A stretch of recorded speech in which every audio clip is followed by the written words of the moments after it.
for being here, for them who are coming in. Yes, definitely. We did a first video we had done in a while, just recently, with with the fact that we're looking at we went deep on looking at the reality, looking at everything that's playing out in the world, right?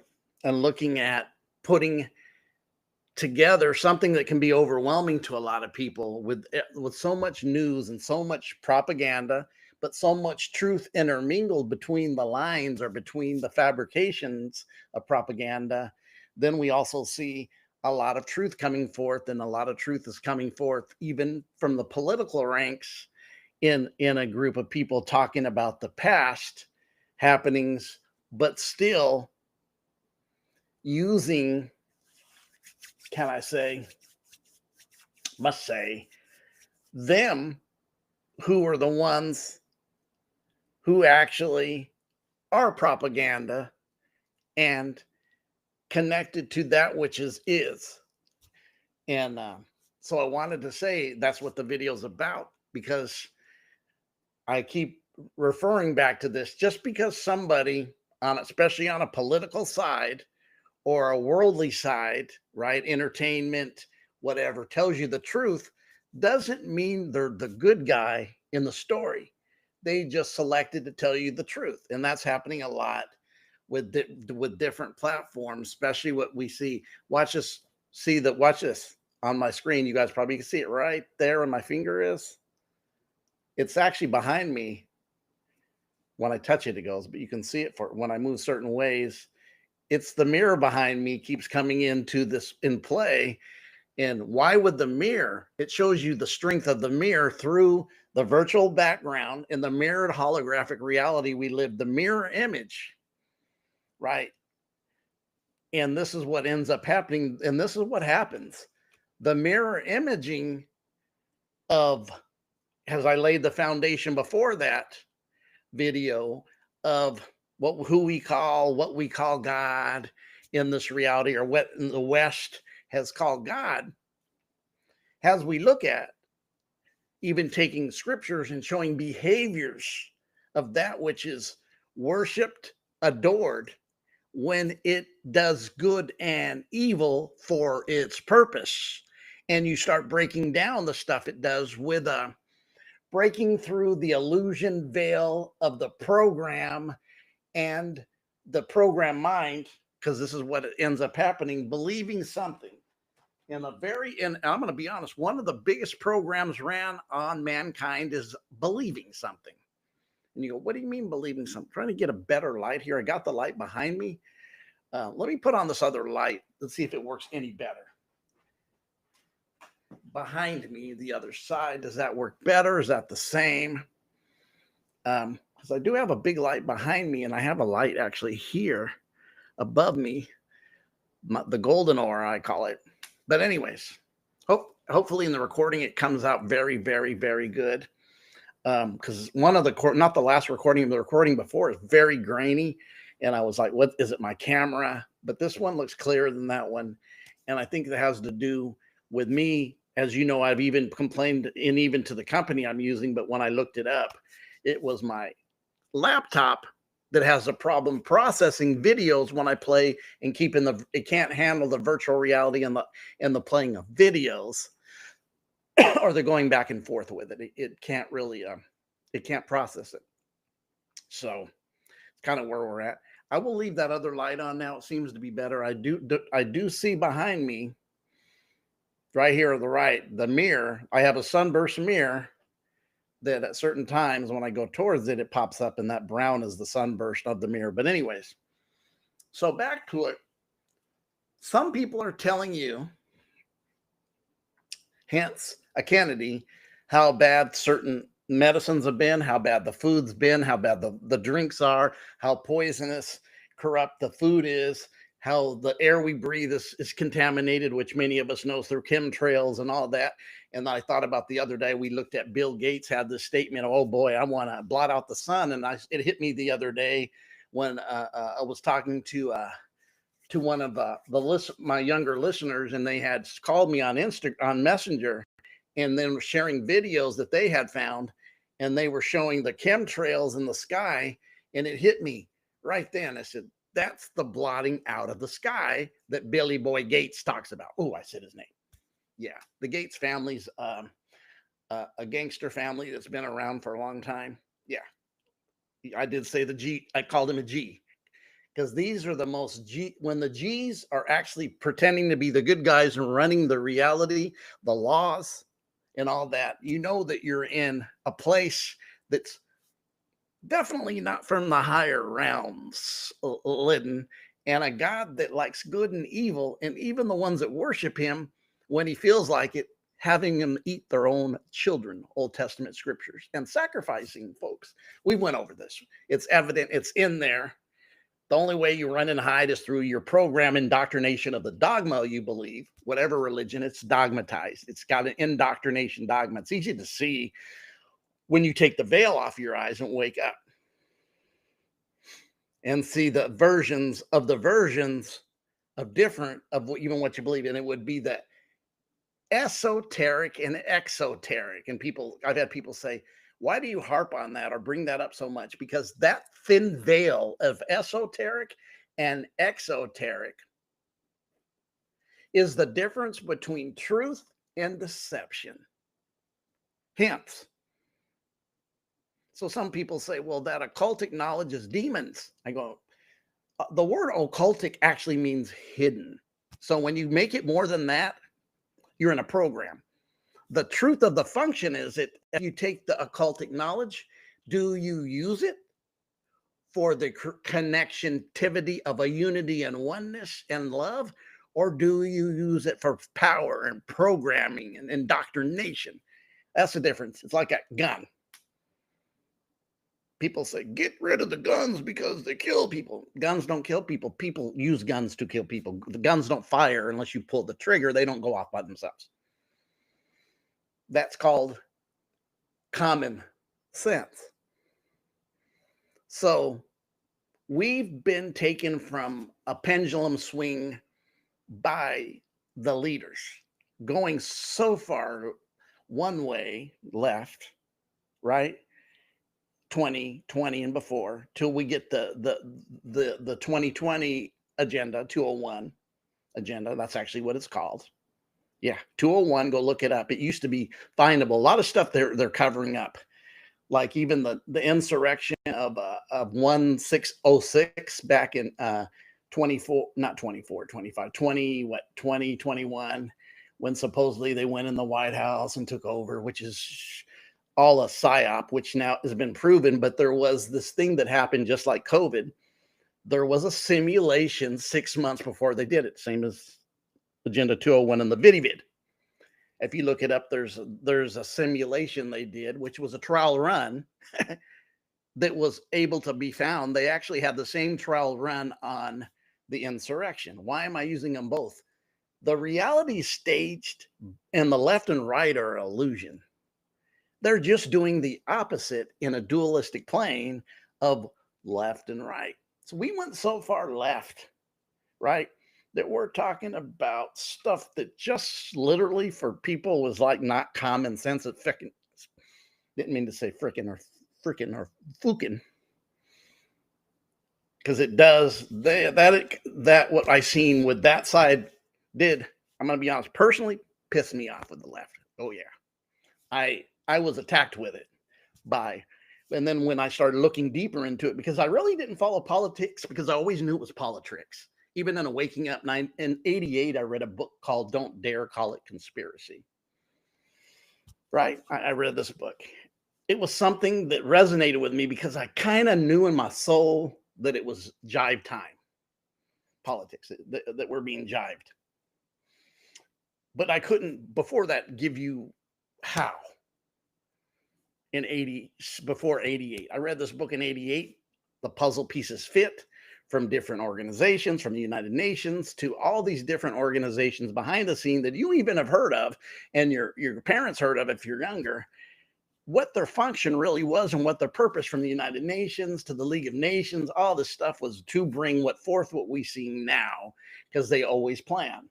And in the book of Morals and Dogma, the Albert Pike book, whether that's Albert Pike or not that wrote it, what's in it has happened in the late. He laid out, if it's him, he laid out their plans from the Roman Revolution to World War III, which is knocking on the door now. And you say, this really was there? Yes.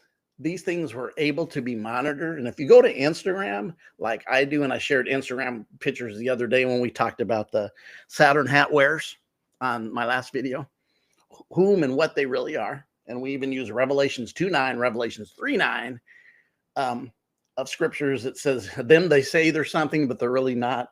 And they belong to an organization. I call it SOS organization. Yeah, it talks about that in Revelation 3. I call it the SOS organization, Synagogue of Satan. It mentions that, right? So we went clearly into this. So we do have aspects of truth being said, of different things, but things being thrown at you like, it's like boom, boom, boom, boom. A lot of people, it becomes overwhelming, right? And it would create so overwhelming the purpose of it, even though a lot of it is true, it's facts. One side, the far left, who hasn't budged from the belief systems, are not going to believe the truth when it's told to them, or somebody from the right. Somebody from the right's not totally far right's not going to believe something that's told to them from the left, especially when it doesn't make sense, because the left went into just be honest. If you pull a head out, my head's out on my backside. Some of this stuff is obvious that it's stupid. And we even showed where the many genders came from, right? We showed that. Wasn't it the Saturn Hatters too? Why I'm saying this is that some will tell you the truth, but doesn't mean they're looking out for you and on your team. But what's happening is everything's coming so fast. Change, spiritual growth, change. That's why you got to understand within yourself. You've got to go within more. You've got to get harmonized, do the work within, go after your shadow self, but also don't float outside of yourself into emotional leadership, because emotions don't make good leaders. They're great followers and they're great experiences, but if they become your leaders, they're slave masters. And I've had this discussion with many people of recently that have a connection to being what we call African American. I really don't believe in the statement of that word. I actually see and believe a lot of these people called Africa were already here, because a lot of the story of the ships and that just starts being, you really programmed to fall for it, because where are them ships at? I don't see one ever. Nobody's saying this was the ship, the good ship Lollipop. There's not, or the ship Jesus, which is one of the ships that was brought up. But anybody besides that, we have this talk. And we can see aspects of the attack on different culture, that culture especially, through what we know as slavery. But there's all this nuances in between, right? Now that things held in the past even are put on those now, generational, but the ones who perpetrated it then aren't personally doing it now. So it keeps a division going of unity when you're programmed by a group of people, that left party who's been had the bridle in your mouth for 65 years since LBJ, and created a division even within your nuclear families, which when it's done to one, it will transfer to the others. It doesn't matter where it starts, it will go to the others. That's why you have the divide even in other cultures of 50% marriage rates, 40% marriage rates working. So the kids are growing up not with a full nuclear family, and the evidence of what is the problem is seen. Unless you're just in denial, it's seen. The programming is so thick and so deceptive. And why I'm saying this, when it's used to describe all people having this power, white folks, 99% of them don't have the power to create the deception. They're not in the club either. Do you hear what I'm saying? They're not in the club either. They're not. They're being deceived also. But the deception was different for one group of people to another group of people and even to another group of people. What they learned how to do was create a corporate slavery instead of being brute slaves, which when you're brutally slaved, right, what happens? You don't like your master and you know your enemy. They don't show love to you. But when you come under corporate slavery, hence birth certificates, hence social security numbers, hence maritime law, hence the corpse or the corporation now is actually fascism running the government as a fascist. That's what fascism means, is when corporates run the government. BlackRock owns everything. Vanguard owns all these companies. And what I'm saying to say this, that's a false you they created called a straw man. Hence, we have now, this is where I'm going to go with this. What, 6,000 thoughts a day? Humans, thoughts, just thoughts. How many of them are projecting the program that you ran on yesterday? And how many of these same thoughts you deal with daily are actually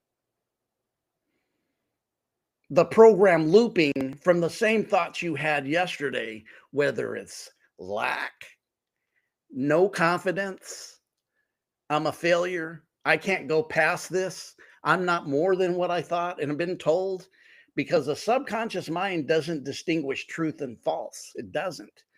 You can actually go after and do the work and program yourself and be a creator by telling yourself you can do this and that, and it will manifest in this reality, because the subconscious mind only holds what you've been told or what is programmed to loop and keep doing and doing and doing.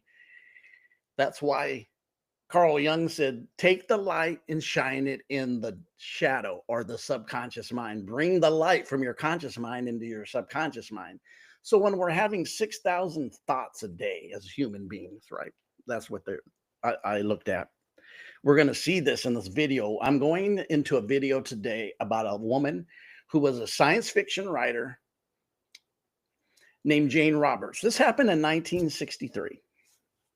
And she had this experience, and I will share the screen, and we're going to have a short video on Jane Roberts. And she went into somewhat like what's his name? Edgar Cayce, a little different, but Edgar Cayce was called the dream prophet, right? He was the dreaming prophet, which means he would go into the dream and tell you what he's seen, and people would actually record him and sit up there and write what he was saying shorthand when he would go in these states, and he would go into what we would call prophecy. He would talk about the future and many things. In that time, he talked about certain things. Jane Roberts, 63, and many people, because this is connected to her using a Ouija board, and many of people will go, oh, that's of the devil, right? But the things she said are manifesting now, because her experience, it was an entity called Seth. And we're going to go into it. You make up your mind how you feel about it.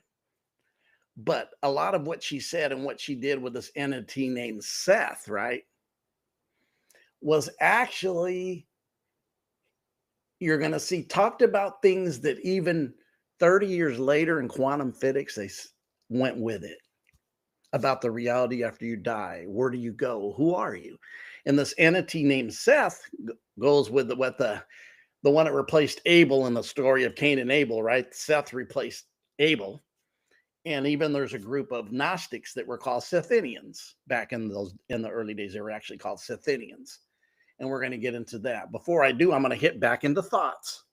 We have 6,000 thoughts a day within the subconscious, just thoughts out of nowhere. That's why when we meditate, we learn you are not your thoughts. Your thoughts are like something that passes by you. You either want to get on it, or you can just learn through meditation to ignore it and just let it pass. It's not you.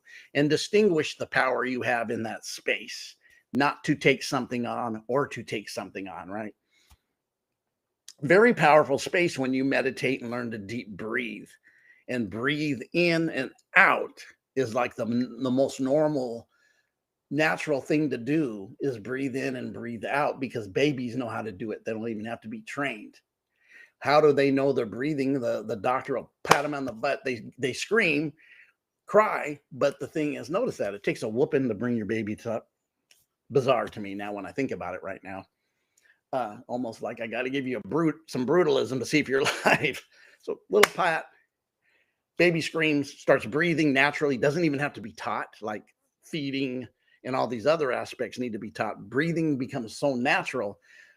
But also in our meditations and stuff, we start getting space into our consciousness and our awareness that we don't have to take every thought. If we're not, thoughts can be very powerful and make us go into devolution descent, because how many of these 6,000 thoughts daily are just looping programs, and how many are just like the thoughts you had the day before and the thoughts you had the day before and the thoughts you had the day before and the thoughts you had the day before, that it just keep looping and looping and looping and looping and looping, like, give me your attention.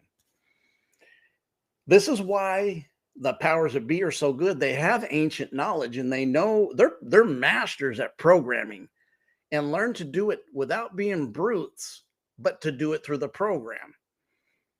We brutalized a culture at one time in the past, stole their land, but then we programmed them to be doing our bidding. I remember Seven said this a long time ago and it stuck with me. He says, you get into say you're a Native American tribe and you're trying to protect a certain land that's yours and it's connected to water, and they're trying to get in there because they want to do another pipeline because they want to affect what's yours because it doesn't make money, and they have this other money idea, which usually is behind this, to affect your water, or what you would call your holy land if you're Native American, and stuff. And then they go in and then you go to court with them. It gets legal. It goes into the legal courts, and the American Native tribe steps up, goes into court and is like, okay, we got our lawyers, and they look on the other side against that company, that program, that company, right? That corporation lawyer. And what do they see? Across their lawyer looks like that lawyer that is Native American or is Native American. This is the kind of stuff you start seeing in this lower realm of reality, right? Hence, the deception. You keep looping the same programs with all these thoughts keep coming around: failure, hatred, deceit, going through even experiences of being criticized or being feel somebody was not fair to you, or somebody, you got beat up by somebody from another race, so you hate that race because when you're a child they beat you up, or you got in a fight with somebody, or you've seen a misjustice by one person, but then our fears and our judgments go, and we stay in these thought patterns and loops. Even what happens with belief systems, it's just looping things of belief systems. I mean, I looked at the church I came out of in 1993 when I woke up, and we're going to get to Jane Roberts. This is really what this video is about, but I just want to get on these thoughts. The power of knowing the thoughts is learning to breathe and decode and get rid of these thoughts by retraining your subconscious to be the creator and the higher state of being you are, that things start working for you, and the power you have. Because what's happened is our projectors have been hacked by them who know how to hack this, because what we give them attention. We give attention to movies, we give attention to sports, we give attention to everything that's created that's really kibbles and bits or circuses and bread. Usually entertainment, the creating an enemy through left and right, politics through blacks and whites. I looked at this the other day. It was very powerful.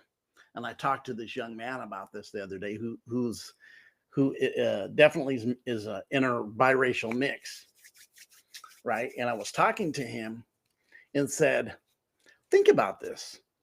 If I'm running a computer program, right, hence an algorithm, and I've identified who you are. I know what you watch because this is what they do. They're doing analysis on us by what we perform and what we do like this. They're analyzing everybody who watches conscious videos. So what they'll do is they'll infiltrate conscious community. And if you're not on your discernment, you'll accept everything and anything because there's some stuff we know and don't know. That's why discernment to me is so powerful. There's one guy, and for sure, there's a few of them I don't trust, right? That in the conscious community, I don't, because something about him I've known. I mentioned before, Gaia TV. One of my favorite people in the conscious community is Sarah Caldi, the alchemist. Love Sarah's. She's always about building yourself. Not, she doesn't dwell in devolution. She's always trying to unchain you into ascension. Love that. But they got her on Gaia. My thing with Gaia isn't necessarily. My thing with Gaia is how much money they make. And when you make that kind of money, you get hijacked. That's to me is common sense. It almost becomes entertainment, especially when you're making that much money in an organization. Then I'm looking at the organization. What are you doing for the conscious community? And the first thing I think, you're not building church, you're not building schools for the conscious youth. You're not putting together online classes for conscious parenting. That's something to me you would do, which would engage everybody, but it doesn't. So I'm leery, right? One of my listeners, I haven't said this to them, will keep sending me videos on a BC. I'll just use that for his name. He lost a debate to a Christian months ago and then spun out. I know a grifter when I see one. And then that's just a fact. I know a grifter when I see one. Discernment at this time, because a lot of stuff is coming your way. They infiltrate their espionage. They're masters at espionage on every level. Hence, just know that. I mean, becomes common sense. Because some of the people in espionage are now telling you what they do. It's out there, especially on Instagram for me. As I left the Facebook platform, I've left the platform of TikTok, and I'm really only on YouTube and Instagram now. And I don't do much on Instagram. I don't, and I've thought about it, but I don't. I'm actually on Spotify. These videos do go on Spotify. So what I'm saying is going into thoughts that are projection of chains of thought bondage, because there's so many thoughts, so much AI, so much information that just 20, 30, 40 years ago, we didn't get this. But also they could be slick and do things we don't know. Because really, you only got the newspapers and your telecasts who don't tell news. The CBS, NBC, ABC, they don't tell you. They're propaganda. The news is lies. So the next thing we do, we got all these overwhelming thoughts, 6,000 a day, and I'm just looking at how many of them are bonding edge there because they come back the next day. How many of the 6,000 percentage are just the same shit of the day that preceded? When does tomorrow really follow today? Food for thoughts. Let me kind of switch. Just think about those thoughts. Meditation, deep breathing. Go for it, because it really gives you the room between the thoughts. It really will take the thoughts and put them subject to us. Scripture, before I'm going to go. Bringing all thoughts into subjection. I think the book of Romans, but this one. There's in the Gospels, in the canonized version, both in the canonized version, it says, take no thought. And then it goes through 5 aspects of taking no thought. Before we go to this, we're going to finish with this. Then we're going to go to Jane Roberts. Take no position on your thoughts, meaning take no position, take no thought, he says. And then he says what you're going to wear, where you're going to live, what you're going to eat. And there's 2 more. And I can't remember exactly what they are. And many people used to go to the 5. right? Like 5 emotions or 5, what do we have? 5 senses. But like a hand, it and everything it has is take no thought about what you're going to wear, what you're going to eat, where you're going to live. And there's 2 more I'm missing that I can't recall at this time. But it's take no thought. So what is he saying by taking no thought? He's really saying learn to go into silence meditation when you know that I am. Silence speaks volumes, like the sound of silence. Simon Garfunkel, right?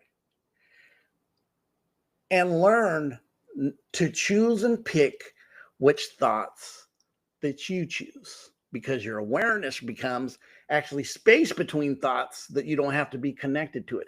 The lie is when you're not separated in your power of meditation, where you're given the power by being silent to go see the thoughts, hear the thoughts in your inner voices, or just thoughts. They're not you. They're not coming from you. They're coming from a space of energetic programming that you can go, I don't ride that one. I let it go.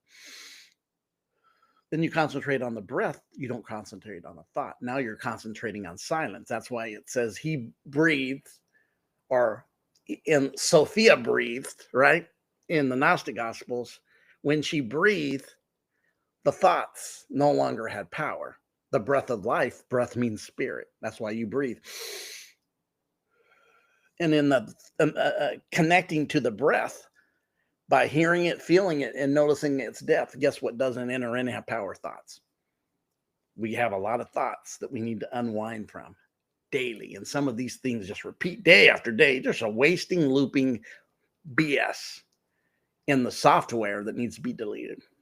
Meditation, the deletion of that, and breath work. Let's go into Jane Roberts. Let's share a screen.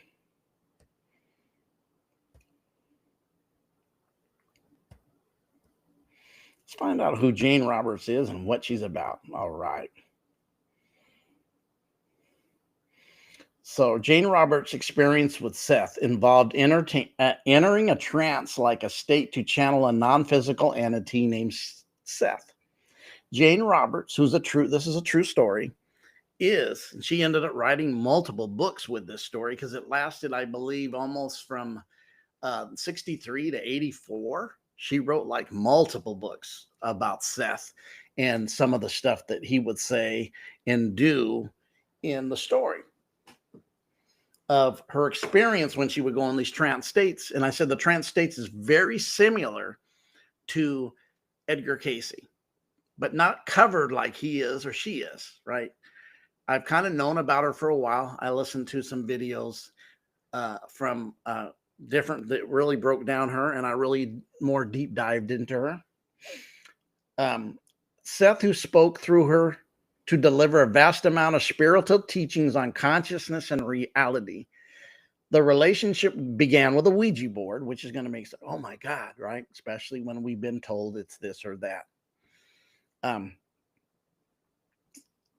not saying you should or shouldn't. I've never have, but I'm not really fearful of things, but I do have good discernment. In 63, involved into scheduled sessions where Seth would communicate through Robert's mind and voice, leading to the creation of the Seth material and its associated with books. More. The connection with Seth began December 8th, 1963, through Robert's use of a Ouija board, which is part of her research into extrasensory perception.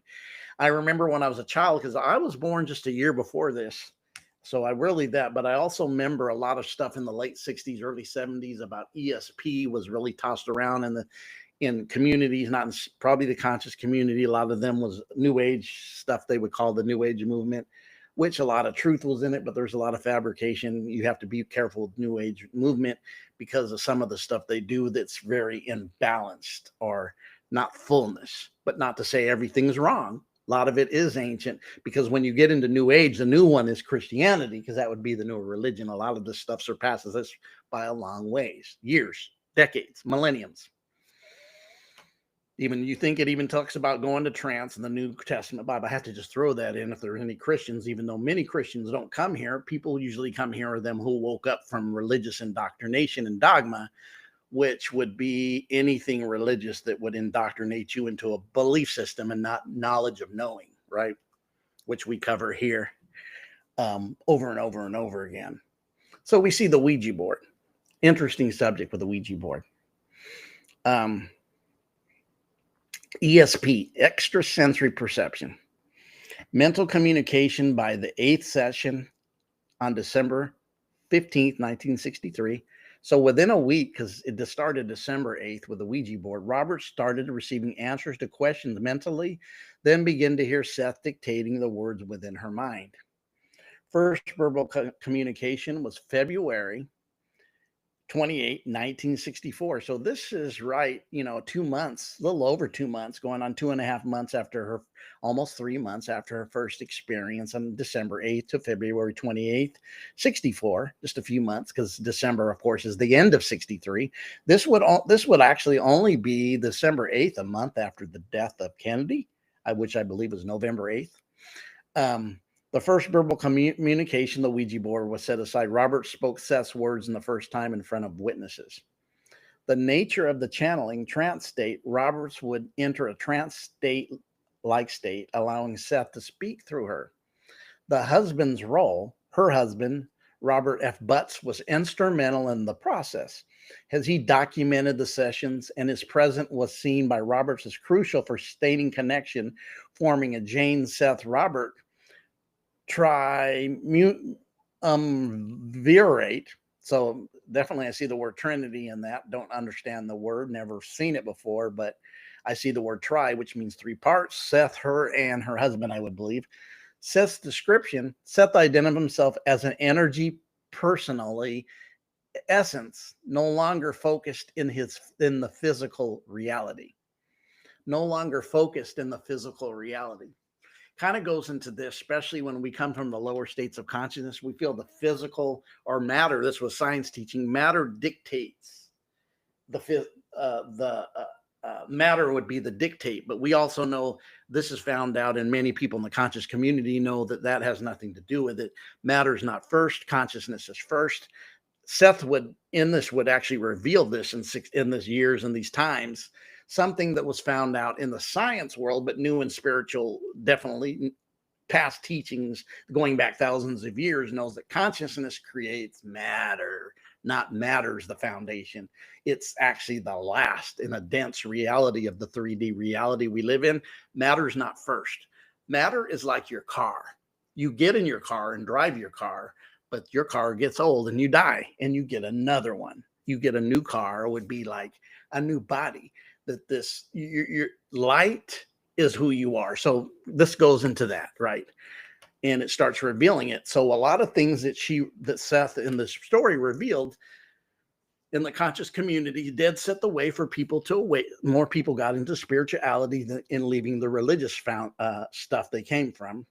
Dogma and indoctrination, I just call a spade here. I don't play the religious stuff because I came out by the hand of a conscious in church and was, I've said many times, I was in a very, very strong church biblically.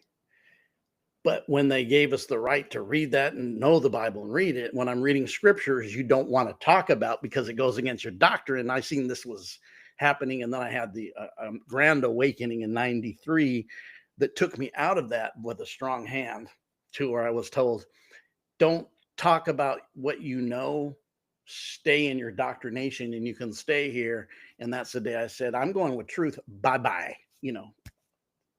Peace out. Sayonara. Bye. And left.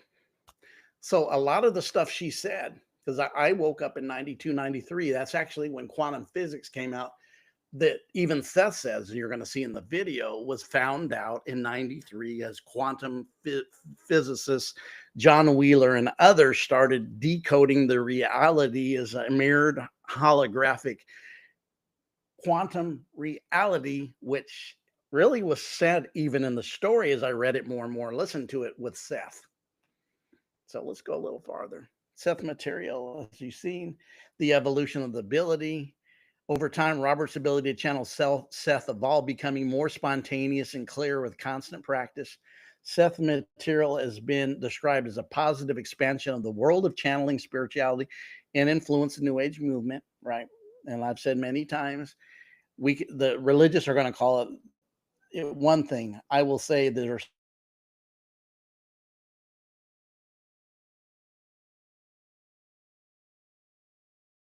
balance is not everything's namaste. It isn't. We have some, this is a spiritual warfare on high places, but there is namaste. There are states of namaste, but it's not namaste all the time because there's also warfare. And the huge warfare going on with us is going on. Let me see. This is AI mode already, I guess. Let's see. Roberts will sit in a rocking chair, enter a trance, speaking in a deeper voice as Seth spoke through her. Trance state, she would enter in focus but receptive state of consciousness, often with her eyes dark or closed. After the session, Roberts would often not remember what Seth had said and would read the transcripts prepared by her husband to see what transpired. That makes sense to me. Skepticism, validation. Despite her deep involvement, Roberts remains skeptical at times herself and will refer to Seth's declarations as theories. No, she's not accepting the experience because it's different, right? She's not accepting, wow, there's a state of me that's been opened up of reality and experience that I'm still kind of scared of and not skeptical because you're dealing with your five senses of the physical plane, carnal. Her own personality, which Seth called Robert, was distinct and separate from Seth's persona. The teaching class, where's this at? Structured classes, private settings with Seth's teaching were delivered. Weekly classes from 68 to 75. I told you that she definitely went to the 70s. Roberts held regular ESP classes in her home, and Seth would speak to the group of students. Challenging teachings, class members, including Susan M. Watkins, were often challenged to apply Seth's teachings, especially the idea that you create your own reality, which is part of what I'm saying about the holographic reality that many of us are talking now, that we are creators. Like John Wheeler. I'm sticking to science, even though the I Ching talked about this 5,000 years ago. Buddhism, Taoism, occult Taoism spoke about this stuff 3,000 years ago. And Gnosticism, anywhere from 15 to 2,000 years ago, shared this thing in the holographic reality, right? They did. But science caught on with John Wheeler, and many other physicists started seeing as a participation reality we live in. I do have a series on this with John Wheeler in the past, about 2 months ago, a 5-part series about John Wheeler and science, about the I Ching, about Buddhism, about Hinduism, and also about Gnosticism. It was a 5-part thing about their connection to the holographic mirrored reality that we know now we live in. When you're awake, you're starting to understand this, the illusions they call Maya in Hinduism. So when I see this, I see the truth in it, but this isn't a place where people are battling their mindset. This is no internet, you youngies. We lived many years without an internet, right? We did. Some of it, I see some of it like this is good, but I also know it's for control because for me, the demiurge we talk about in mysticism is AI because it's artificial. What I mean by that, it's artificial, not organic. But it's been around. It's not around now. It's been around. They just refound it now in this age we've got into it. Reintroducing something has been introduced multiple times. Because if this is a simulation theory that we live in, that's definitely a program of numbers, right? Definitely would have science of numbers. The looping phases. They create your own route to their daily lives and personal hardships. Contrast with daily life in her own writings. Roberts noted the stark contrast between the profound information coming through her trance and her day-to-day life work of managing a household, preparing for classes. The scope of the material, I like this. Let's look at this, which includes a book like Seth Speaks, The Nature of Personal Reality, covered a vast range of topics, including the nature of conscious reality, the power of thoughts, beliefs, expectations, right? the purpose of dreams and the existence of parallel realities, and the non-physical reincarnational existence has been around a long time, tried to be debunked by the Catholic Church, right, in the 4th century, because I can even take you to some New Testament scriptures and Old Testament scriptures, because the Jews believe in reincarnation, which is supposed to be Christians' foundation still, because you say they're the chosen ones still. But I can take you to scriptures that were deleted by the Vatican purposely, because you can't preach hell when you're preaching reincarnation, which is you just keep learning a lesson, right? Coming back. But when I say you go to hell forever, I can't keep having you reincarnating and waking up to more knowledge of yourself, because the two jibe when I want to pump fear of you're burning in hell forever. You know, that trash. I said it because it's facts.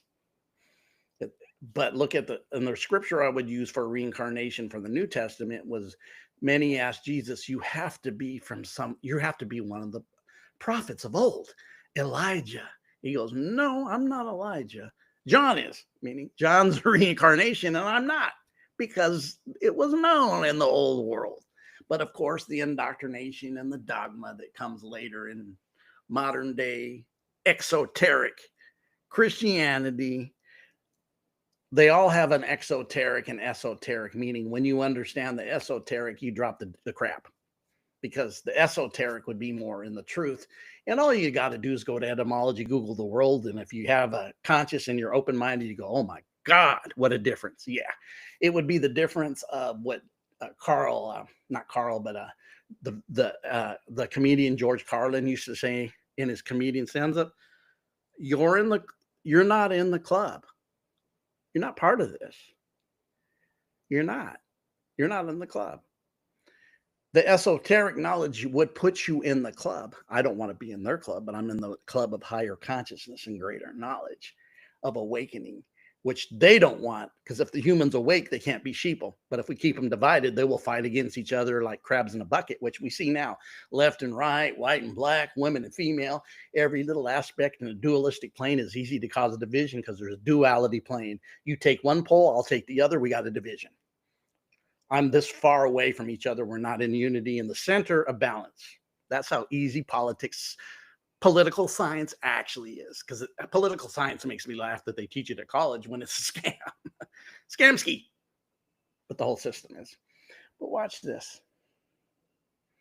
Anymore? I guess that's it.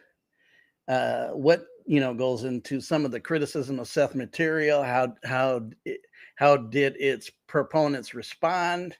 What techniques did Jane Roberts use to enter in the state of this? Let us go back to above. And let us go back to above, and my background left, of course. It's always the same thing, but I kind of found out why it did. I'll stop sharing before I share the video.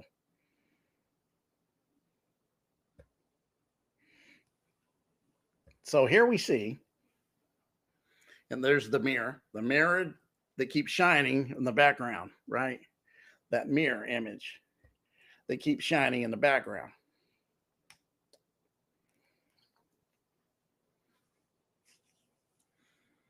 And it's telling me when I look this up why this goes away is because my computer, which I have what is it called?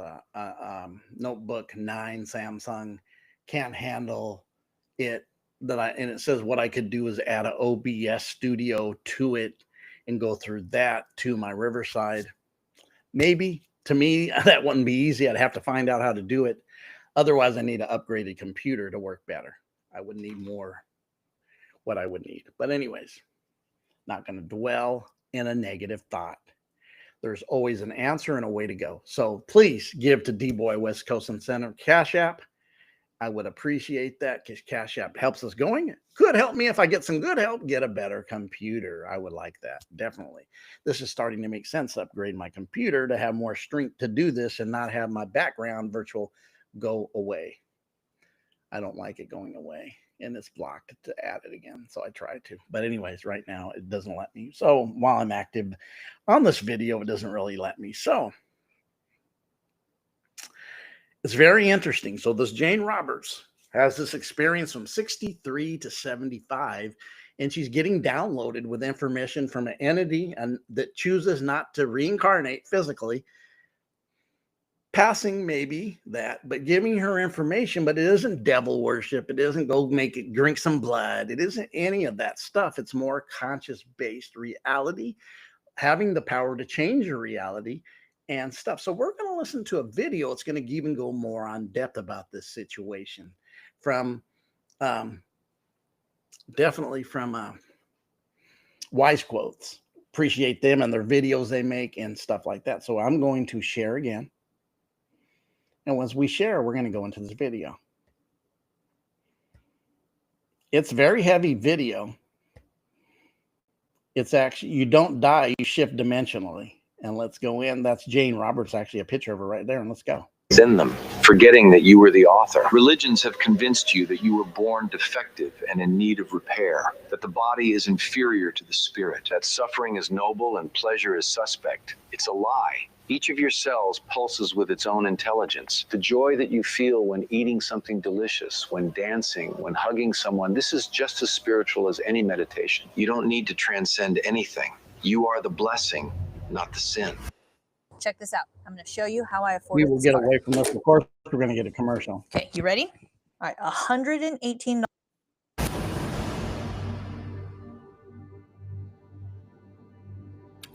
Material science has been working with a fundamental inversion for 300 years. The premise that consciousness emerges from complex matter. Neurons connect in sufficient numbers and consciousness appears. Molecules organize correctly and life emerges. This inversion has created all of the unsolvable paradoxes of quantum physics and the problem of consciousness in neuroscience. In December of 1963, Jane Roberts experienced the correct inversion. During a writing session at her home in Elmira, New York, her consciousness seemed to penetrate the atoms and molecules around her. She directly experienced the consciousness present in every particle. When she returned, she had written pages about the physical universe as idea construction. Matter is consciousness that has taken physical form. Jane was a science fiction writer with no previous knowledge of psychic phenomena. As she stated in 1974, "I literally hadn't read anything in this field. Be right back. I didn't know that this had happened to other people." Her experience was spontaneous and unsolicited. "My consciousness went out through the window and entered the leaves into everything. When I came back, I found this manuscript and realized that I had to have written it." Seth, the personality who began communicating through Jane after this initial experience, articulated the basic principle in the recorded sessions. Atoms possess their own consciousness. Molecules know what they're doing. Cells choose to cooperate. On June 4th, 1974, in one of the rare filmed recordings of Seth speaking through Jane, he declared, "The atoms and molecules possess consciousness. They know that they are part of you. They do not question this. The coordination of trillions of cells in the human body happens through this cellular consciousness. Each cell knows its role. The liver processes toxins because it possesses consciousness that comprehends this function. The immune system recognizes new threats because it has consciousness, not just programmed chemical reactions. The regeneration of tissues follows perfect patterns because the cells consciously restore the original form." Seth explained during the filmed session, "The atoms within your toe do not stop to say, 'I must be a responsible and sober toe.' They know the joy of forming the reality that you think of as a physical body. Existence is joy for them. Physical objects follow the same principle. A table begins as an idea in consciousness. Through sustained attention and intention, consciousness organizes itself until it manifests the physical form. The physical table continues to be consciousness, maintaining that specific form.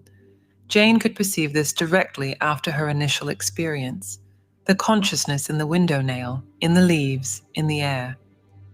I felt their consciousness, Jane explained. When I read the manuscript afterward, It was terribly difficult to accept because it went against everything I'd been taught. You are consciousness using a body, not a body that possesses consciousness. Your brain doesn't produce consciousness. It processes and translates it into physical experience. When the body ceases its functions, the consciousness that you are withdraws its focus from that particular arrangement of atoms. The atoms return to other forms, carrying the experience. Thoughts and emotions organize units of consciousness. Maintained with sufficient intensity, these patterns of consciousness manifest as physical events. Seth was specific. You form your own reality. Every situation in your life results directly from beliefs, thoughts, and expectations, organizing consciousness into forms that later appear as physical experiences. Jane's husband meticulously documented every session. As an artist, he understood the creative nature of the phenomenon. We quickly realized that it was a creative endeavor that underpinned everything else we did, Rob declared in 1974. We had the chance to make a contribution while learning on our own. Quantum physics has discovered that particles behave differently when observed. Yes, Neuroscience cannot locate where consciousness happens in the brain. because they don't. Biology doesn't explain how inorganic chemistry became the first living cell. These mysteries exist only because science assumes that matter precedes consciousness. Yes. Reverse the equation. Consciousness has always existed. Matter is its method of physical expression. Every atom in the universe possesses consciousness, not reflexes or programming, but real consciousness with purpose and intention. Organic, not inorganic. The difference between a rock and a plant is not consciousness versus non-consciousness, but different organizations of consciousness. Jane never promoted her experiences. She refused interviews and avoided publicity. I didn't want it to be interpreted by others, she said. It was my experience. She and Rob conducted regular sessions for 20 years, producing thousands of pages of material.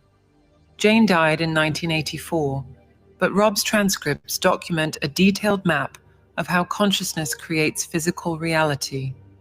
The consciousness in your body at this moment, every atom, every molecule, every cell, chose to form you. They work with purpose, not out of obligation. Not division. They express their nature with what Seth called natural enthusiasm.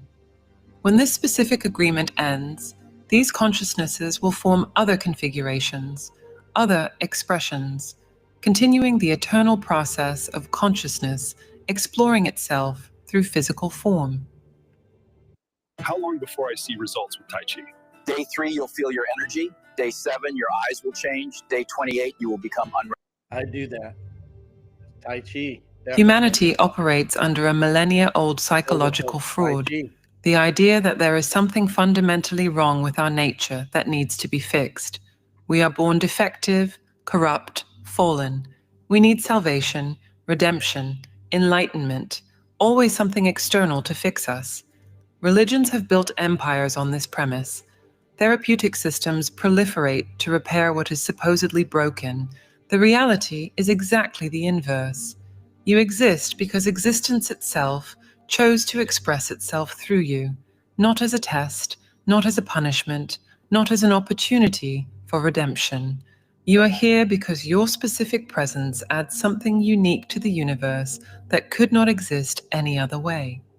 The concept of original sin is particularly insidious because it Come on attacks now. the very foundation Yes. of human self-worth. Yeah. If you start out defective, every subsequent effort Can't be is fixed. just an attempt to compensate for a fundamental flaw. Come on You can now. never simply be, you must always be correcting yourself, improving yourself, purifying yourself. The physical body has received the worst of this cultural defamation. It's treated as a prison of the soul, a source of temptation, an obstacle to transcendence. Philosophies preach their denial. Religions consider it corrupt. Come on Even now. science reduces it to a biological machine programmed to deteriorate. The truth about the physical body contradicts all of this programming. Each cell operates with conscious intelligence, not out of obligation or programming, but through active choice. Your liver processes toxins because it comprehends this role. Your heart maintains its rhythm because it chooses to do so. Trillions of cells cooperate not through evolutionary accident, but through conscious agreement. Consider the complexity of what happens when you eat. Enzymes appear at the right time. The stomach produces acid at the exact concentration. Nutrients are identified, processed, and distributed. Toxins are isolated and eliminated. All of this happens without any conscious supervision from you. It's intelligence operating at the cellular, molecular, and atomic levels. This biological intelligence is spiritual in its essence. There is no separation between physical and spiritual. They are different aspects of the same consciousness. When you feel pleasure from eating good food, having sex, or dancing, you're having a spiritual experience through the body, not despite it. Pleasure has been particularly demonized. You've been taught to suspect anything that feels good, as if suffering were more noble, more spiritual. Pleasure is selfish, dangerous, and leads to perdition. This inversion serves only to disconnect you from your natural impulses, which are your most reliable guides. Your genuine impulses, those that arise when you're relaxed and not dominated by fear, will never lead you to harm others. At deep levels of consciousness, you comprehend your connection to everything. Harming another would be harming yourself. The impulses that lead to harm come from distortions created by beliefs of separation and fear, not from your fundamental nature. Indoctrination. The idea of karma as punishment through existences is another misunderstanding that perpetuates the imaginary curse. You're not suffering now to pay for something you did at another time. All existences happen simultaneously, constantly exchanging information. A realization now can instantly benefit other versions of you.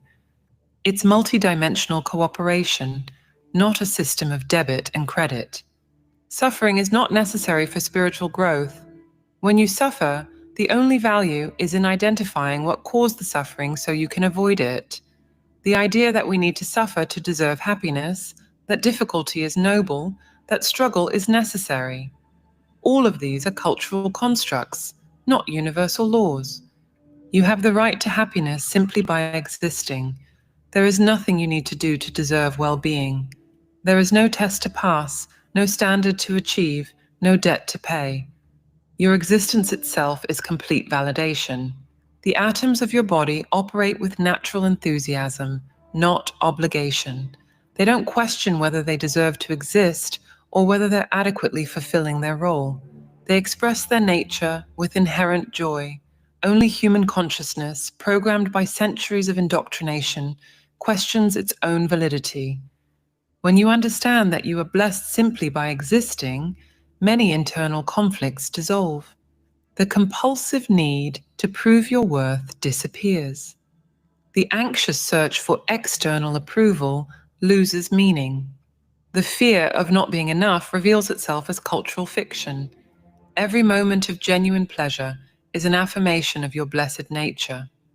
Every experience of joy is evidence of your alignment with existence. The universe didn't create you to suffer, struggle, and eventually fail. It created you to experience, expand, and express unique aspects of consciousness that can only exist through you. Your presence here and now is not an accident, an error, or a test. It's the deliberate choice of consciousness to explore reality through the specific perspective that you offer. You don't need to transcend your humanity. You need to embrace it completely, recognizing that being human, physical, and sensual is as sacred as any supposedly higher state. The cultural programming against this truth is deep and multifaceted. But the evidence of your blessed nature is in every successful breath, every coordinated heartbeat, every moment of consciousness maintained by trillions of cells working in perfect harmony to sustain your experience. Hey guys, did you know some drivers are ditching their car insurance and they're doing this instead? Every situation in your life right now, your job, your relationships, your health, your finances, is the direct result of your beliefs operating as instructions that the universe follows, not metaphorically, literally. Your beliefs organize consciousness into patterns that later appear as physical events. Loops. A person who deeply believes that the world is dangerous doesn't just attract dangerous situations, she creates them. Her field of consciousness organizes probabilities so that dangers manifest. She will unconsciously choose riskier routes. Think about what she's saying, because this is very good. This is some of the stuff Jane Roberts was being told, right? This is very advanced at this time for 63, in 1963 to 75. So when you really look at this, what is she saying? This is really, you're the creator of your reality. What you put out is what you attract. You don't get what you want, you put what you get. What you put out is what you get back. That's relationships, everything, because it's a mirrored image. If you reflect abundance, guess what comes back? If you have lack and this is what you're pushing out, you attract it back. If you're fear, like she said, that's what you attract. She'll interpret neutral interactions as threats. Her body will produce stress hormones that affect her decisions. People around her will respond to her defensive energy with suspicion. The danger that she fears becomes real through thousands of micro-choices and energetic emanations. Seth was specific about this in the sessions. You form your own reality, not influence, not attract, form. The difference is fundamental. Influencing suggests that reality exists independently and you affect it. Forming means that you are actively creating it moment by moment through each sustained. And notice this really hits me with the scripture we wrote on the last one, when in the Old Testament, when the God says, I form light and create darkness. Think about what she's talking about, forming. Thought and each expectation maintained. Consider how this works with money. Someone who believes that money is scarce and hard to get will create that reality. They won't see obvious opportunities. They'll reject possibilities before even exploring them. They'll sabotage imminent successes. They'll spend compulsively when they receive money, confirming the scarcity. Their beliefs don't just affect their actions, they organize the field of probabilities around them. The present moment is where all of this power exists. The past only exists as memories that you access now. The future only exists as expectations that you maintain now. By changing your beliefs now, you literally reorganize both your interpretation of the past and the future that you'll create. A woman who spent years in abusive relationships can, by changing her beliefs about her worth, instantly alter the pattern. Not gradually, instantly. The same people who treated her badly will begin to treat her differently, or they'll disappear from her life, or she simply won't notice them the same way as before. Her reality reorganizes to match her new frequency of consciousness. This explains why two people in the same objective situation have completely different experiences. Two employees at the same company, same position, same salary. One lives in constant stress, conflict, and frustration. The other thrives, finds opportunities, and gets promoted. The difference isn't luck or talent. It's beliefs organizing different experiences from the same field of possibilities. The concept of victims doesn't exist in this understanding. Each person, at some level of consciousness, is participating in the creation of their experiences. A child doesn't consciously choose to be abused, but at deeper levels of consciousness, there may be agreements and purposes that the conscious mind doesn't access. Are you researching dental implants? There's a lot of dental offices that'll talk about doing their teeth in the day process. A lot of times what they mean is they'll do the surgery. Perhaps to develop deep compassion, perhaps to break a family pattern, perhaps to catalyze changes in others. This doesn't make abuse acceptable or justifiable. The aggressor is still fully responsible for their actions, But recognizing that everyone involved is participating at some level allows you to leave the role of powerless victim and reclaim the power to create differently. Diseases follow the same principle.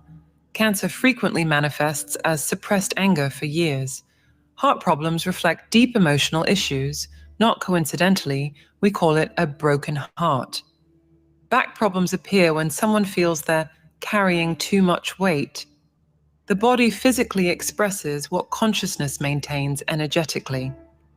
A man diagnosed with a terminal illness who genuinely changes his beliefs about life and death can experience spontaneous remission. Doctors call it a miracle. It's consciousness reorganizing matter, the same process that created the disease initially, now operating in a different direction. Your expectations function as self-fulfilling prophecies, but the mechanism is deeper than psychology. When you expect to be betrayed, you don't just act suspiciously in ways that provoke betrayal. You literally organize the field of probabilities so that betrayal manifests. The person who will betray you appears in your life. Circumstances align to create the opportunity. You created the experience that you expected. Repetitive thoughts function as programming commands. Constantly thinking, "I don't have enough money," instructs your consciousness to create that reality. It doesn't matter how hard you work physically, if your consciousness is programmed for scarcity. The universe will always deliver the experience that matches your dominant programming. This is why positive affirmations often fail. Repeating, "I am rich," while deeply believing that you're poor, only creates internal conflict. The deeper belief always wins. Real change requires examining and dismantling the fundamental beliefs, not just covering them with superficial positive thinking. Synchronistic events are visible evidence of this process. You think intensely about someone and they call. You need specific information and it appears by chance. You decide to change your life and opportunities arise from nowhere. It's not a coincidence. It's consciousness organizing events according to your intention. The time it takes for physical manifestations varies with the intensity and consistency of the consciousness applied. Some creations are instantaneous. Your mood changes and everyone around you responds immediately. Others take longer. Changing your financial situation or health requires longer sustaining of the new pattern of consciousness. Linear time is a perceptual construct, not a universal law. Yes. You experience Monday, then Tuesday, then Wednesday because your brain processes information sequentially. But all of your Mondays, Tuesdays, and Wednesdays, past and future, exist now, They do. simultaneously, at different coordinates of what Seth called the spacious present. Your other lives didn't happen in the past and won't happen in the future. Happening They're now. happening now. While you read this, there exists a version of you in ancient Rome, another in the 25th century, another in a reality where civilization took completely different directions. All active, all conscious, all as real as you are now. Jane Roberts explained this simultaneity in 1974. "I believe that all lives exist at once. Reincarnations have to exist at the same time as this life, and there's a constant exchange going on simultaneously." She wasn't theorizing. She was describing what she directly experienced in the sessions. Yes. For every significant decision you make, parallel realities branch off. You accept a job, there exists another version that you refused. You get married, there exists another who remained single. Yes. You move to another country, and there exists another who stayed. These aren't unrealized possibilities. They're complete realities, with complete versions of you living the full consequences of those choices. A person who decides to study medicine. At the moment of that decision, a parallel reality forms where he chooses engineering. Both versions live complete lives. The doctor saves lives, has a family, ages, and dies believing he made the only real choice. The engineer builds bridges, has a different family, and dies believing the same. Both are correct. Both realities are equally valid. This explains phenomena that conventional psychology cannot. You develop a sudden passion for painting without ever having picked up a brush. It's knowledge leaking from a version of you that is a professional artist. You have an irrational fear of drowning. A version of you is drowning now, and you're picking up the experience. That You makes sense. instantly know not to trust someone. A version of you is being betrayed by that person at this moment. The traditional concept of karma disintegrates in this understanding. You're not paying now for something you did in 1653. That life is happening now, and you're constantly exchanging information. When you solve a problem here, the solution is instantly available to all of your other versions. When a version of you masters a skill, that knowledge becomes accessible to all. Very Simple. powerful. I only pay $10 a month for my Very internet powerful. connection. Fast, unlimited, That anywhere. hit me. Have you heard about Ryoko Pro? This is the cutting edge. Seth described this using the analogy of a man who is simultaneously a father, a teacher, a husband, and a member of various organizations. While he's being a father at home, he might temporarily forget his students, but changes in his domestic life affect his teaching, and vice versa. All identities exist simultaneously, influencing each other. Dreams are the most common portal through which the simultaneity leaks into waking consciousness. You dream of places you've never visited but know intimately. They're memories from other versions. You speak languages you've never studied. You're accessing knowledge from versions that speak them fluently. You live elaborate dramas with unknown people. They're real experiences from your other lives bleeding through the dimensional barriers. Children frequently remember other lives because they haven't been fully indoctrinated into the illusion of linear time. Yes. A 3-year-old describes in detail being a pilot Yes. in World War II, including verifiable names, places, and dates. It's not a past life memory. It's present awareness of a simultaneous life not yet blocked by cultural filters. Déjà vu happens when 2 or more of your lives converge at the same experiential point. For a fraction of a second, multiple versions of you are doing the same thing Yes. in the same type of place, creating a dimensional resonance that your consciousness registers as inexplicable familiarity. Unexplained abilities emerge from this network of simultaneous lives. Mozart, composing symphonies at age 5, wasn't a prodigy in the conventional sense. He was accessing musical mastery from other versions of himself. At the same time. Geniuses in any field are frequently individuals with more open connections to their other simultaneous expressions. The fear of death dissolves when you understand simultaneity. Death is just one version of you shifting focus. Countless other versions continue, and the version that died simply moves its consciousness to other expressions.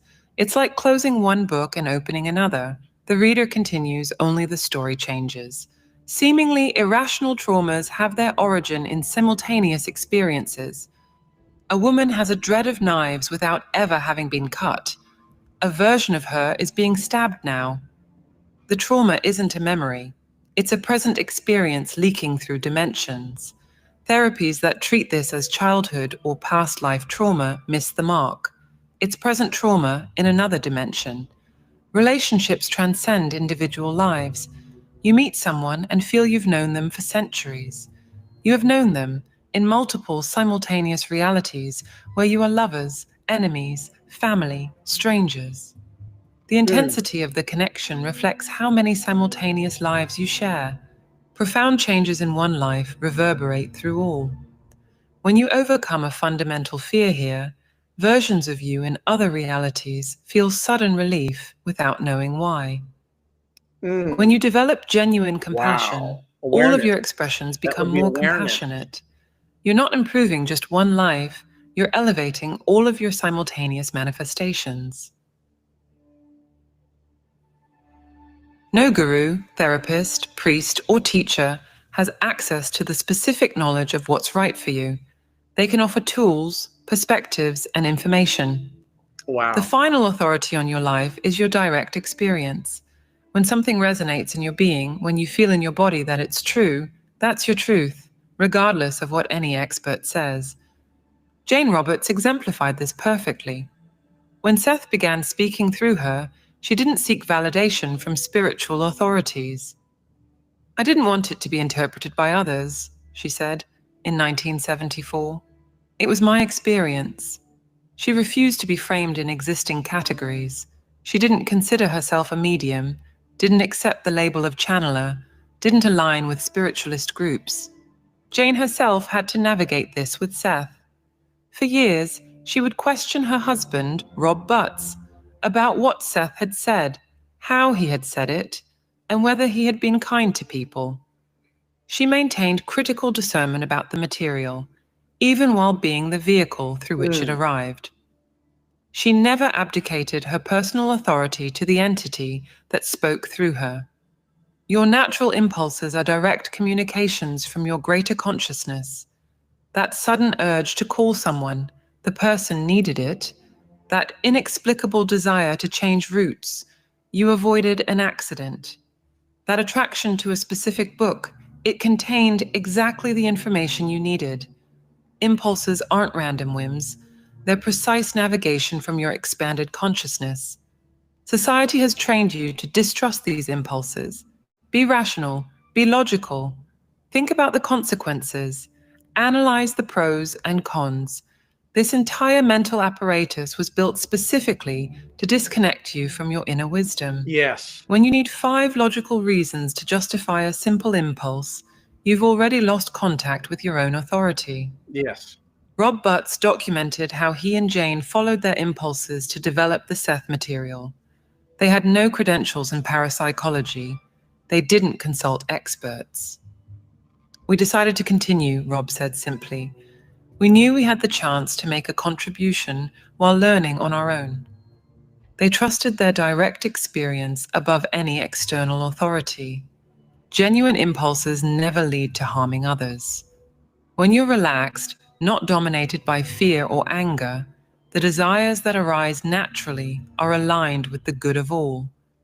The impulse to hurt comes from distortion, fear, trauma, programming. The natural impulse is always toward creative expression, connection, and expansion. A woman feels the impulse to leave a secure job and start her own business.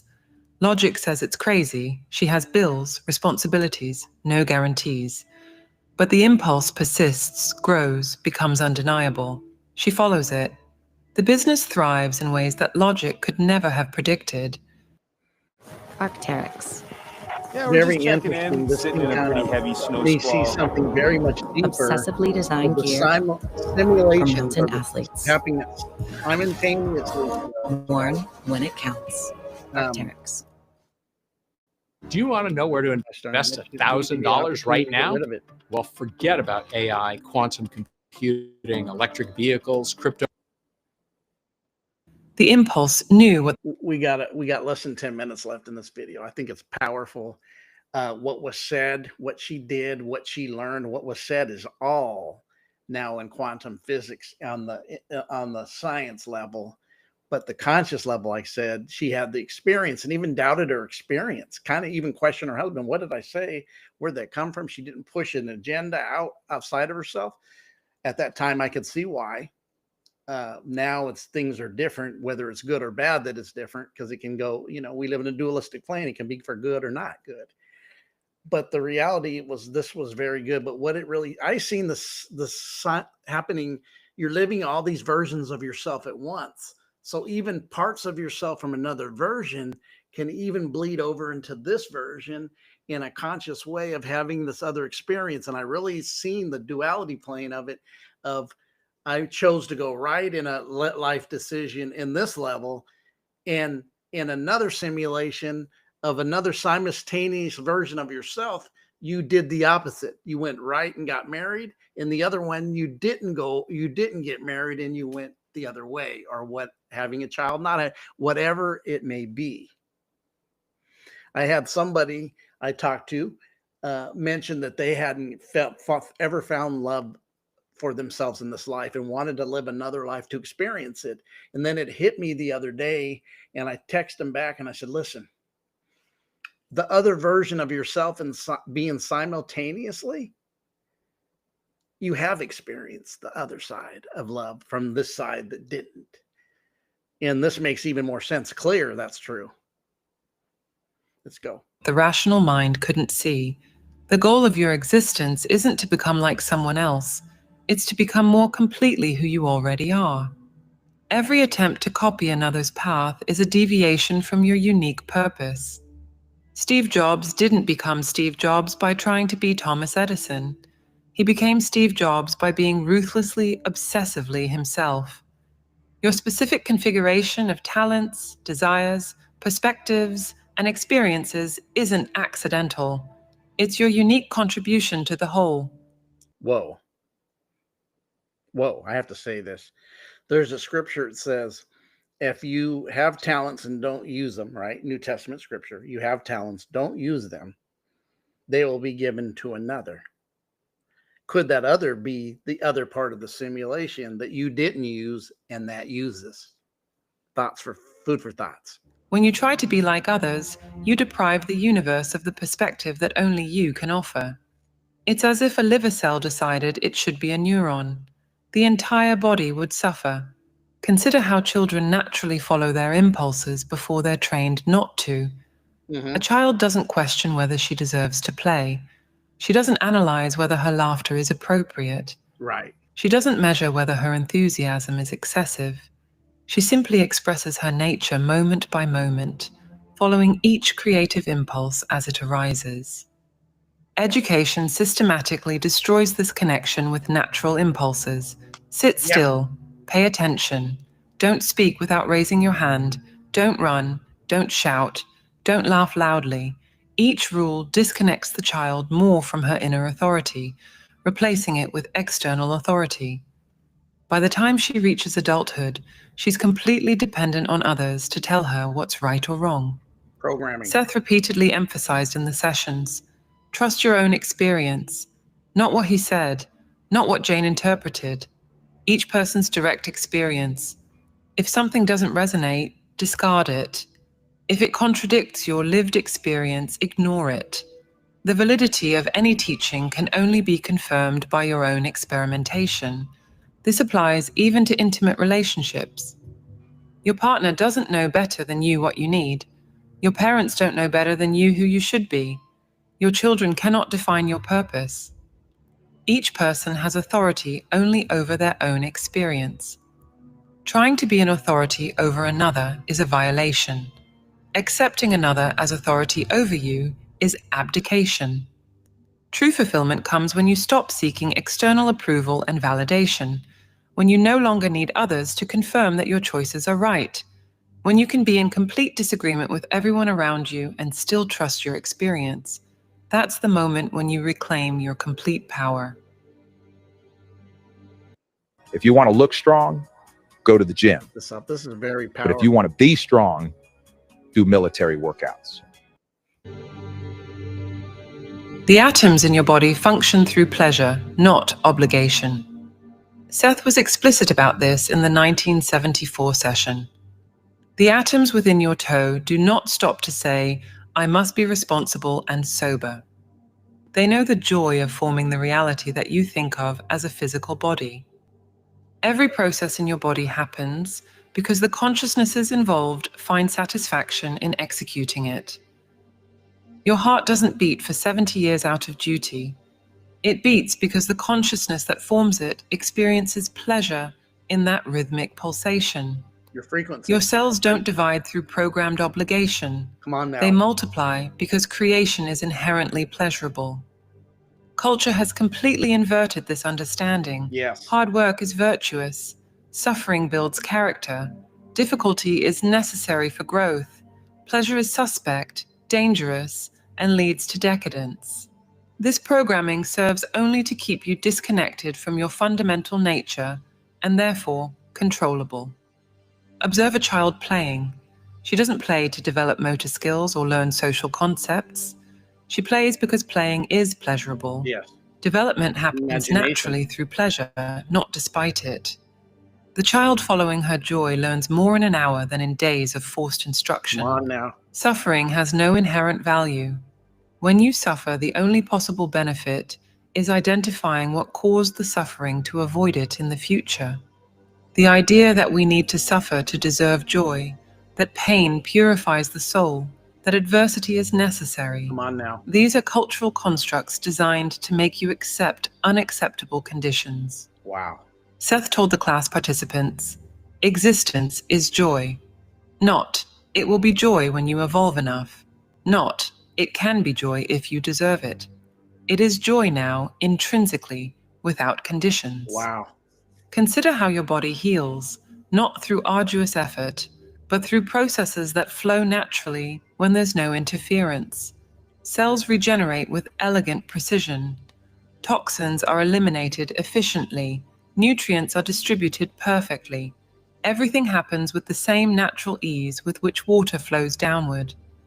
Depression, anxiety, and chronic diseases all arise when you misalign with this fundamental joy. They're not punishments or tests. They're signals that you're operating against your nature, trying to force what should flow, resisting what should be allowed. An artist painting absorbed loses track of time.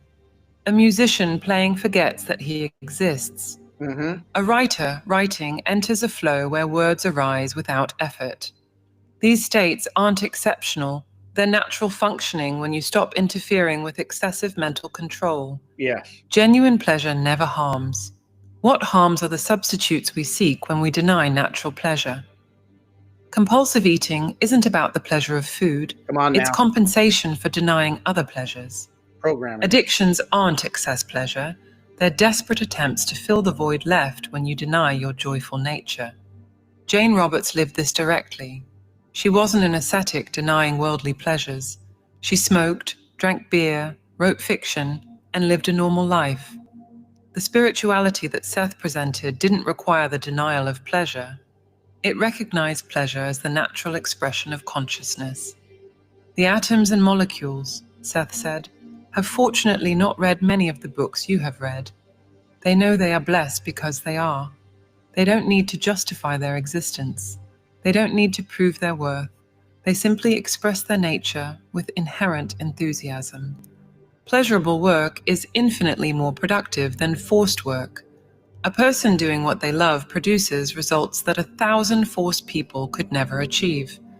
Not through motivation or discipline, but because they're aligned with the natural flow of their energy. Relationships based on mutual pleasure last. Relationships based on obligation, duty, and necessity inevitably deteriorate.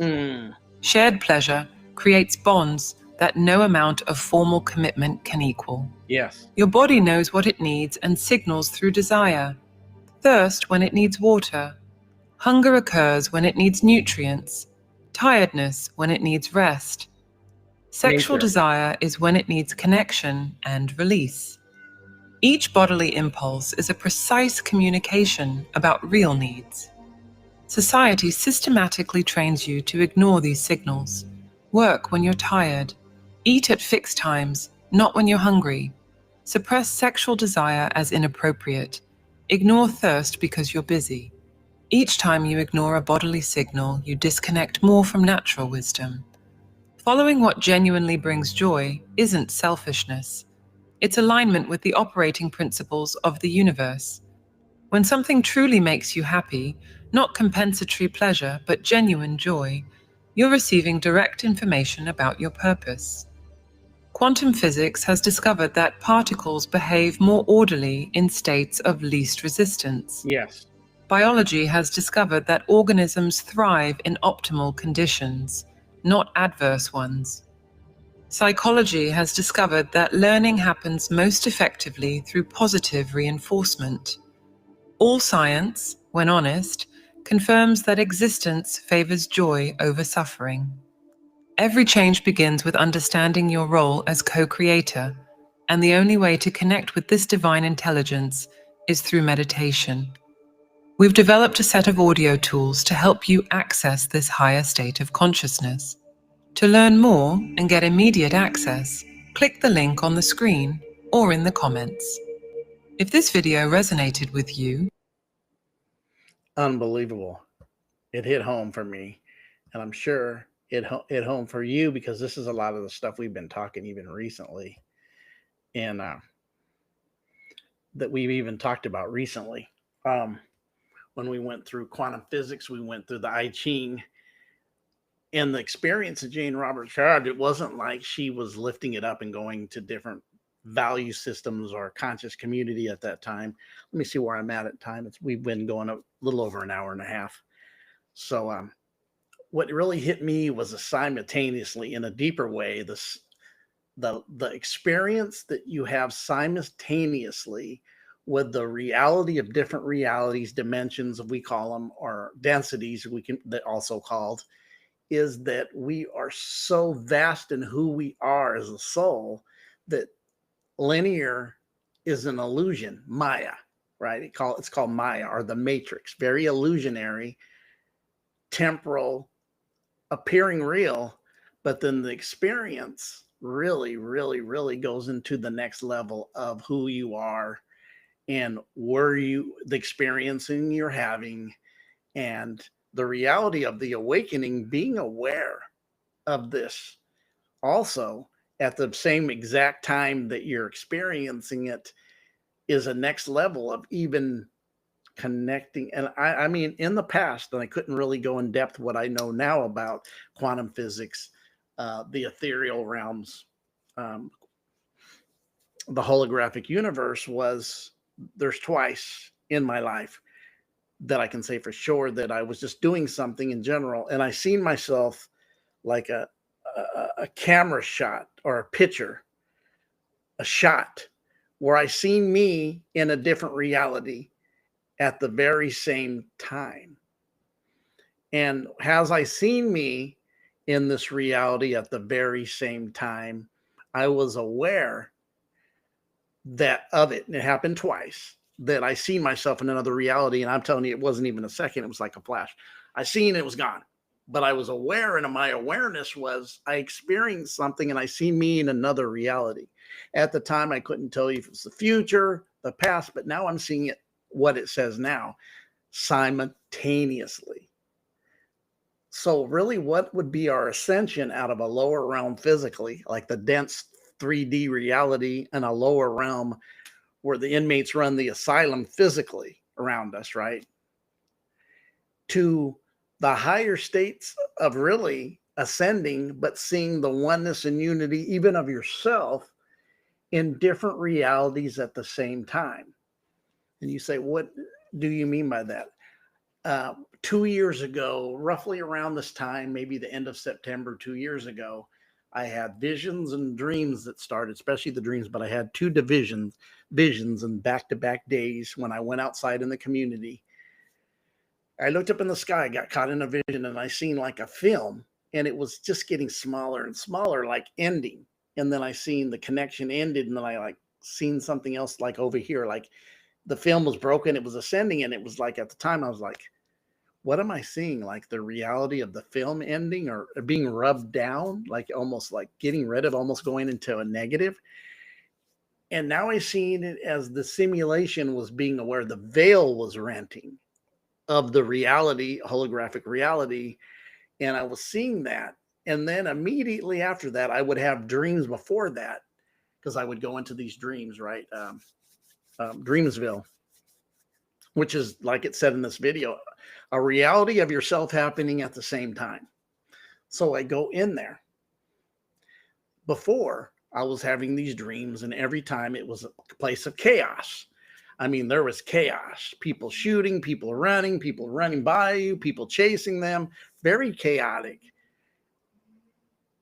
It was really, they run by me and I would see them. And then what would happen, I remember the last two dreams of this, a door, a portal would appear, and I'd walk through it. And when I would go through the other side, it was no longer chaos, but a unity and oneness of folks they weren't chaotic at all. They were really driven to what they did and their goal, and they were focused, and it was a unity. Nobody was backbiting about the other person. They were trying to be the highest unified person of themselves, and they were caught up in their creativity to the point they were creating and trying to be the best creator. And they were caught in that mindset of, this is what I'm doing. I don't care what everybody else is doing. Not that they didn't care, like, well, we don't love them. I'm not a gossiper. I'm not backbiting. I'm not looking. I'm not judging. It wasn't a lower conscious. It was more a unified reality, not of chaos, but of unity. And ever since then, that's really been my dreams of that reality. It happened one more time again where it was chaos, but I walked through the portal, and then these dreams kept happening and I would see them. And then my experience when I would start seeing them, and even what I started doing there, like this, teaching people. And then but everybody, when they taught, it was like, it wasn't like, I don't like that, I'm divided. It was like, everybody said, go right. Everybody in unity went right. If I said, go left, everybody in unity went left. If I said step 2 steps back, they took 2 steps. Everybody in unity, conformity and unity, not programming, in a harmonized unity of almost like a dance, a flow. And that's the realities I started seeing. So what I was experiencing is another version of many of us experience, not of a divided reality, but a unified reality experience of oneness. So what I seen here in this video with the experience of Jane Roberts blows my mind.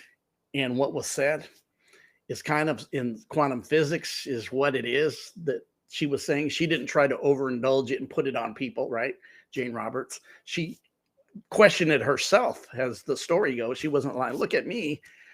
She was even questioning it when she would go to her husband and saying this and this. But what would come through her now was being analyzed and seen through even quantum physics of who you are, what you are, and your connections to other realities. Time's not linear. It's all at once. Past, present, future is now. Whoa. Very good video. I'd watch again if I were you, whether it's here or go look that up. There are more videos of Jane Roberts specific, getting into what video was for what time in her books, of course. Very interesting. Definitely, you guys have a good day. We'll be getting in some more. I know I've been going heavily on the reality outside ourselves, so I had to get back into empowering us as conscious beings, that the reality is within us, and that's where your power is. So be aware outside of you what the gangsters are doing, called politicians in this world, in this system. Definitely have your discernment on, but also know your power is within, and don't allow the fear to dominate you, but let the fear be the illusion that it really is. The only thing you fear is fear itself, right? Boom. You guys, love you, appreciate you, give if you can. I found out that I do got to upgrade computer, so anybody that would be willing help, I'm open for blessings. I know the blessings will come your guys' way. Have a great day, and we'll have a video go live coming soon. See ya. West Coast Uncensored, D-Boy West Coast Uncensored. Have a great day, and that is my Cash App, D-Boy West Coast Uncensored, Daniel Abel Cash App. You guys have a great